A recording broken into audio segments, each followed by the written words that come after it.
Karena pada waktu saya jadi menteri, hari pertama BEM UI demo di depan DPR, suruh saya turun katanya. Di sini mana yang demo? Ada nggak? Nggak ada ya. Yang mereka nggak tahu, saya juga pernah dosen di UI. Jadi kalau Anda ngajak debat saya, Anda pasti kalah. Saya dosen S3 Economic Business. Anda kan masih mahasiswa pada waktu kemarin ya. Yang kedua, hubungan saya dengan UI cukup dalam ya. Waktu saya jadi ketua lembaga penjamin simpanan, saya mengalokasikan dana cukup untuk membantu program di Fakultas Teknik UI yang bekerjasama dengan Fakultas Teknik di Berkeley. Jadi kita kirim setiap tahun 3 orang UI ke Berkeley dan mereka mendapat apresiasi yang tinggi di Berkeley. Ini sebenarnya udah gelombang kedua atau ketiga mungkin kita kirim ke Berkeley. Tapi kan sekarang saya bukan di LPS lagi, bukan lembaga penjamin simpanan. Saya pindah jadi Menteri Keuangan. Saya pikir uang saya sedikit, tapi ternyata uang saya lebih banyak lagi. Oke, cukup. Bapak, Ibu, serta para wisudawan dan wisudawati yang saya banggakan, selain perjuangan wisudawan-wisudawati, ada orang tua yang konsisten mendidik tanpa pamrih, tentu ada juga dosen yang membentuk disiplin, berpikir, dan karakter. Jadi hari ini saya berdiri di sini dalam dua posisi. Saya sebagai Menteri Keuangan Republik Indonesia dan sebagai seorang ayah yang anaknya ikut diwisuda di ruangan hari ini.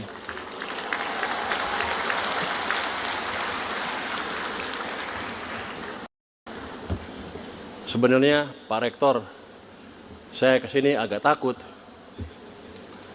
Karena pada waktu saya jadi menteri, hari pertama BEM UI demo di depan DPR, suruh saya turun katanya. Di sini mana yang demo?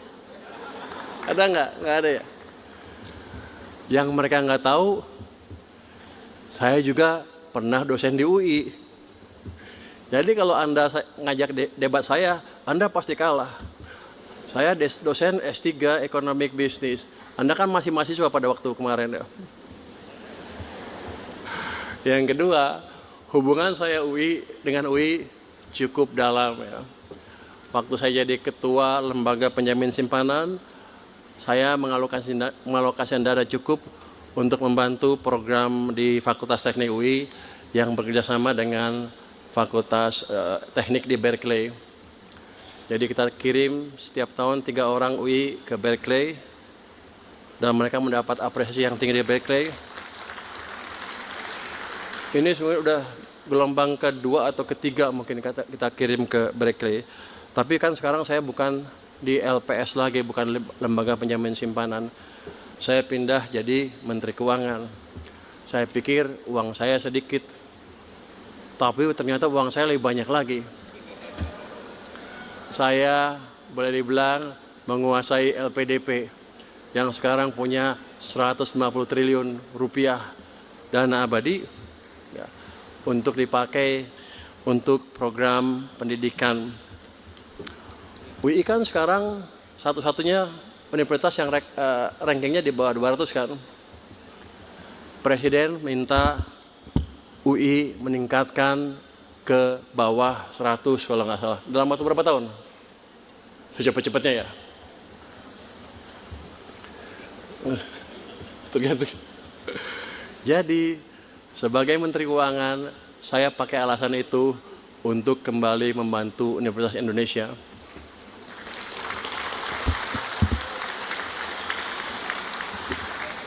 Kalau tadi Anda lihat dana abadi, ternyata baru 260 miliar ya Pak ya?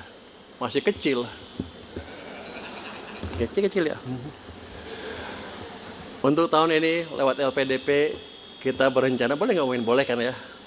Biasa Menteri Keuangan ini, anak buah saya nggak bisa marah sama saya. LPDP di bawah saya, kalau dia ribut saya ganti dia kepalanya.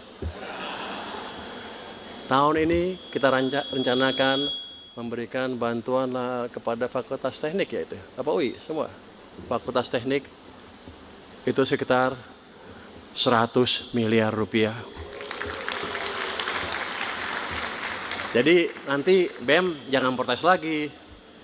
Dan sekarang di titik ini ada satu pertanyaan yang mesti kita hadapi bersama. Anda mau jadi apa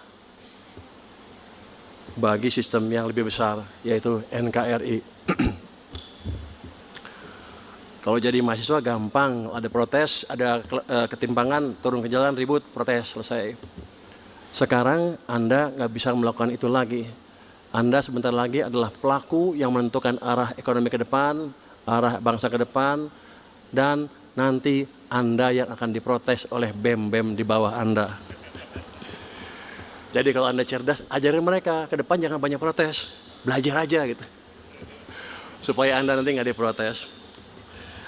Bapak, Ibu yang berbahagia, saya dididik sebagai insinyur lulusan Teknik Elektro dari Institut Teknologi Bandung. Di sini elektro mana? Oh, nggak ada elektro ya? Ada. Oh, cuma sedikit. Rupanya fakultas minoritas. Waktu itu saya belajar tentang arus, tegangan, sistem kontrol, dan stabilitas. Setelah lulus, saya bekerja sebagai field engineer offshore, di onshore juga, di selam bersih. Lingkungannya keras, keputusan harus cepat, dan konsekuensinya nyata. Jadi di lapangan itu, keputusan cepat, kalau kita salah ambil keputusan, kita bisa mati. Jadi ancamannya betul-betul nyata. Saya kerja di sana 5 tahun dengan ancaman yang seperti itu. Maka ketika ancaman dari BEM UI suruh mundur, ya gampang, paling mundur. Kecil itu. Tapi kita pastikan kita menjalankan apa yang diminta oleh masyarakat kita.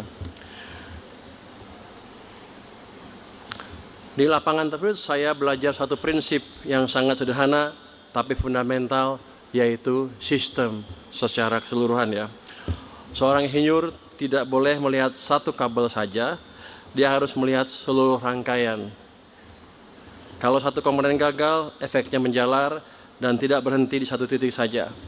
Jadi ketika saya memutuskan pindah bidang dan mengambil MSc serta PhD di bidang ekonomi, banyak yang bertanya, kenapa? Jawaban saya sederhana, saya ingin memahami sistem yang lebih besar. Itu jawaban kalau akademis seperti itu. Jawaban yang sebenarnya sih saya disuruh pacar saya dulu. Kalau nggak saya nggak ambil PhD, dia nggak mau kawin sama saya. Jadi kepaksa lah. Tapi nggak apa-apa, kita nikmati keterpaksaan yang ada. Ekonomi negara juga suatu sistem. Fiskal adalah arusnya, moneter adalah pengatur tekanannya, sektorial adalah bebannya. Kalau salah satu tidak seimbang, sistem akan bergetar, dan getaran itu dirasakan masyarakat. Cara berpikir teknik itu yang saya bawa ke kebijakan fiskal. Sebetulnya ini yang nulis staf saya Pak, mungkin dia eselon 4. Jadi dia bilang dia nggak ngerti ekonomi. Jadi saya berpikir yang holistik itu katanya dari teknik. Padahal nggak betul. Yang fakultas ekonomi mana di sini? Oh, sedikit semua ya. Di ekonomi kalau ada cara berpikir yang menyeluruh disebutnya apa? Pendekatan apa? Nggak ada yang bisa. Kalau Anda mungkin baru belajar ilmu ekonomi sepotong-sepotong, itu kita bilang partial equilibrium approach. Tapi kalau Anda udah jadi pengambil keputusan nanti, Anda harus mengambil approach secara general equilibrium, di mana semuanya dihitung, kejutan di satu titik akan mempengaruhi tempat lain. Itu harus Anda hitung terus-menerus. Jadi mungkin sekarang ilmu Anda belum cukup karena baru S1, jadi yang mau belajar terus, dalami terus untuk memahami hal itu. Indonesia masih membutuhkan orang-orang pintar lebih banyak lagi.